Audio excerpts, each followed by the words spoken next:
टमाटर ले लो, टमाटर। साहब सुबह से कुछ नहीं बिका, ले लो ना साहब। कैसे दिए ये टमाटर?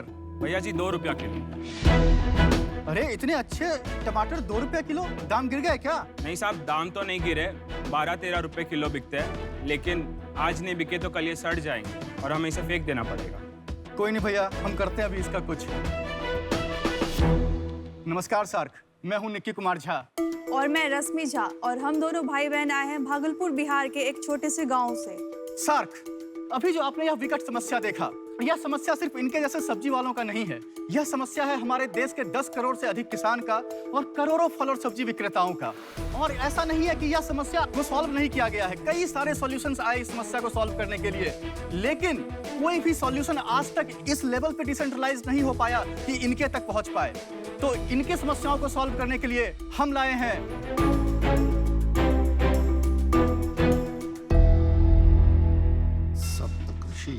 सब्जी कोठी।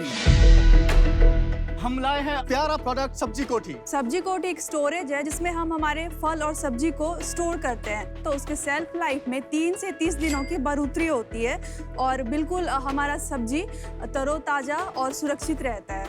और साथ ही साथ आपको जान करके यह आश्चर्य होगा कि बिना किसी केमिकल को यूज किए हुए, बिना किसी रेफ्रिजरेंट को यूज किए हुए, बिना किसी प्रिजर्वेटिव को यूज किए हुए आपके फल और सब्जी को नया जीवन प्रदान करता है। या अटक से लेकर के कटक तक, कश्मीर से लेकर के कन्याकुमारी तक, आप किसी भी टेम्परेचर में किसी भी ई रिक्शा, ठेला, ट्रक, किसी भी ट्रेन पर डिप्लॉय कर सकते हैं। और इसको चलने के लिए सिर्फ 10 वाट बिजली, मतलब सिर्फ उतना बिजली जितना आपके सेल फोन को चार्ज होने के लिए चाहिए, और 2 लीटर पानी 1 वीक में चाहिए है, और इसका मेंटेनेंस भी 0 है। तो सार्क, मैं जिस जगह से आया हूँ, मैंने वहाँ पे करोड़ों किसानों को फल और सब्जी को बर्बाद करते हुए देखा है। तो सार्क, हम इस सब्जी कोठी के मदद से कृषि की दुनिया में क्रांति लाना चाहते हैं, और साथ ही साथ हम पर्यावरण को भी बचाना चाहते हैं। हम आप सबों को जुड़ने के लिए न्योता देते हैं, और साथ ही इसमें हम 60 लाख का मांग अभी कर रहे हैं, जिसके लिए हम अपने कंपनी का 2.5% इक्विटी देने के लिए तैयार हैं। निखिल, रश्मि, वेलकम टू शार्क टैंक। ये आपकी वैल्यूएशन कितनी हुई इस पे? Valuation is anything around like 20 crore. सबसे पहले मुझे ये बताओ, आपकी एज क्या है? आप लोग इसमें मतलब कैसे घुसे? आपने पढ़ाई वढ़ाई करी है इसके ऊपर, या क्या है कि इसको आपने सॉल्व करने की कोशिश करी? तो बहुत ही इंटरेस्टिंग सर ये है कि जो मेरा बैकग्राउंड है, मैं IIT कानपुर से डिजाइन में PhD का स्टूडेंट हूँ। वाओ। तो प्रोडक्ट डिजाइनिंग मेरा पैशन भी रहा है। उसके पहले मैं मास्टर्स किया हूँ इकोलॉजी एंड एनवायरमेंटल साइंस में, और वह भी विश्व के सबसे पुराने यूनिवर्सिटी नालंदा यूनिवर्सिटी से।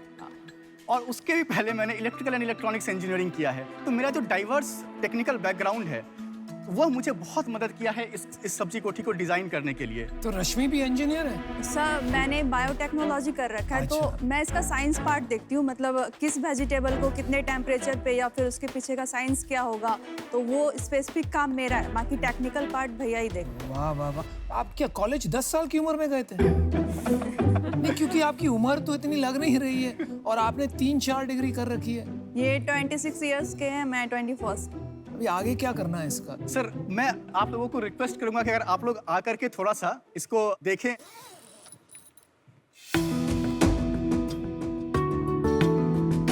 ये एक छोटा सा डिवाइस है जो इसके अंदर लगा हुआ है। जैसे कि यह कोई भी फल और सब्जी है सर, तो यह एक गैस इमिट करती है जिसका नाम इथिलीन गैस है, C2H4 गैस।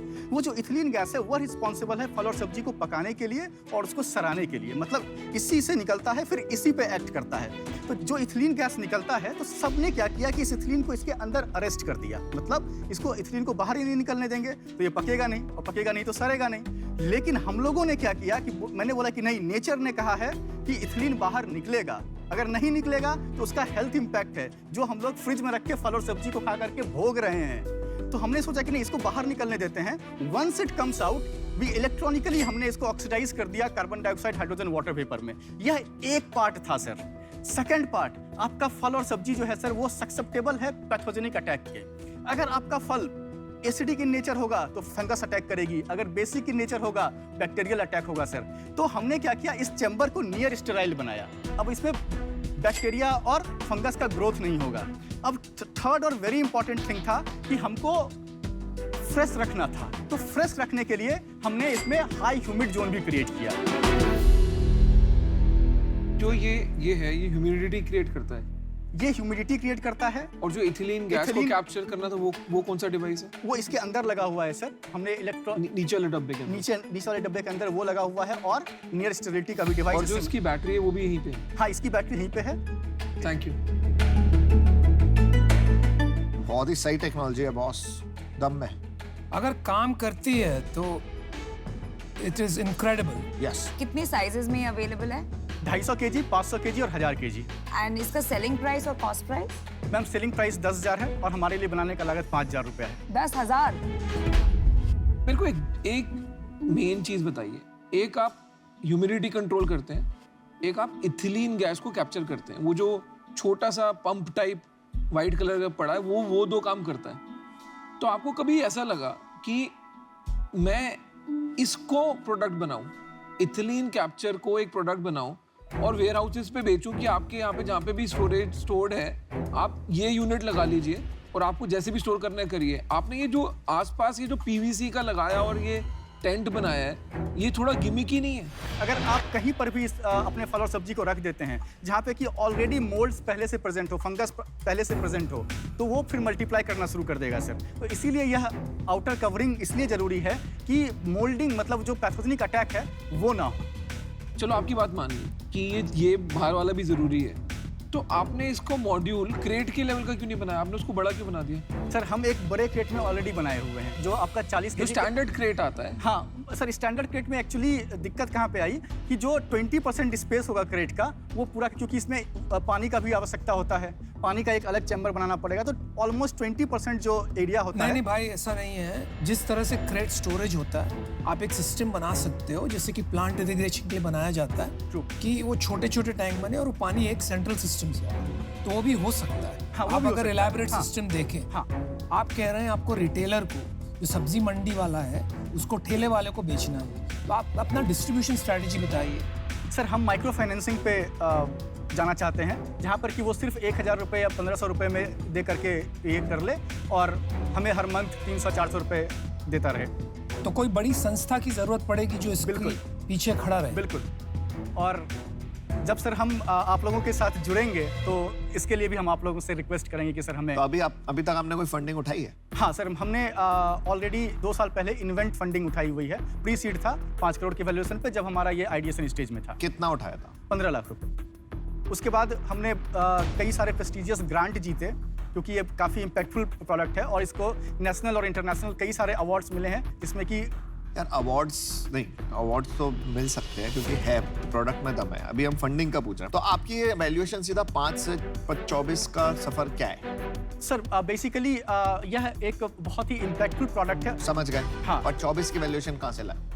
तो बेसिकली सर हमने ऑलरेडी 5 करोड़ के वैल्यूएशन पे हमने उठा लिया था और उसके बाद से हमने कंटिन्यूस प्रोडक्ट में इम्प्रूवमेंट्स किए हैं। उसके बाद अभी हमारे पास प्री ऑर्डर्स भी हैं, हमें उसको भी ये करना और ऑलरेडी हम अपना भी पैसा लगा करके फैक्ट्री सेटअप कर चुके हैं। यार मैं आपको बताता हूँ, आप बहुत कंफ्यूज हो चुके हो। आपको जो बनाना है ना, सिंपल एक क्रेट बनाना है, उसका नाम रखना है स्मार्ट क्रेट, और वो क्रेट में आपको ये सब चीज़ें यूज़ करके मिनिएचराइज करके करना है ताकि क्रेट में मैं अगर 20 किलो का सामान रखना है तो चलो मैं 18 किलो भी रख सकूं, बट मेरे को पता है मेरा सामान ज़्यादा चल जाएगा। जो आप बोल रहे हो ना मैं प्रोडक्ट में PhD कर रखी है, वो आपने अभी तक अप्लाई नहीं करी है। आपको एक ही प्रोडक्ट बनाना था जो कि था क्रेट। अगर आप बोलते हो कि मैं क्रेट बनाने पे एफर्ट डालूंगा तो मैं आपको ऑफर देने के लिए तैयार हूँ।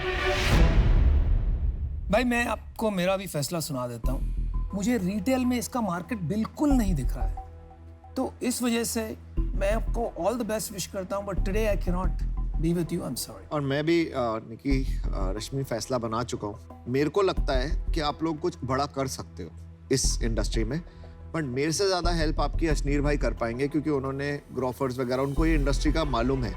तो for that reason I am also out. मुझे भी लगता है कि आप अभी प्री रेवेन्यू हैं, तो मुश्किल है आपको वैल्यू करना, so for that reason I am out. आपका जो प्रोडक्ट है, उनके फीचर्स है, उसके बेसिस पे मुझे लगता है कि 10,000 सेलिंग प्राइस बहुत ज़्यादा है, और क्योंकि आप प्री रेवेन्यू है मुझ में कॉन्फिडेंस नहीं है कि आप वो कर पाएंगे, तो for that reason I am out. देखो भाई, आपके पास अभी भी एक ऑफर है। नहीं, मैंने अभी ऑफर दिया नहीं है। मैंने आपको सिंपल सवाल पूछा है कि आप ये सब कुछ छोड़ के क्या आप एक स्मार्ट क्रेट बनाने के लिए तैयार हैं? सर उसमें मुझे फिर से पूरा प्रोडक्ट डेवलपमेंट फेज से जाना होगा। एग्जैक्टली अगर आपसे बन सकता है, आप अगले सीजन में आ जाना क्रेट लेके, और आपकी टर्म पे मैं पैसे डाल दूंगा। क्योंकि प्रॉब्लम मेरे को क्लियर है, बट आज के दिन में इस पे sorry, I am also out. और अपसेट मत हो, आप अपसेट लग रहे हो, खुश नहीं, रहो। अपसेट क्यों, upset good good, cheer up. चलो, thank All you, the best. Thank you so much, Thank you, sir. Bye. Best of luck, Cheers. Rashmi. Best of luck. Bye. Bye.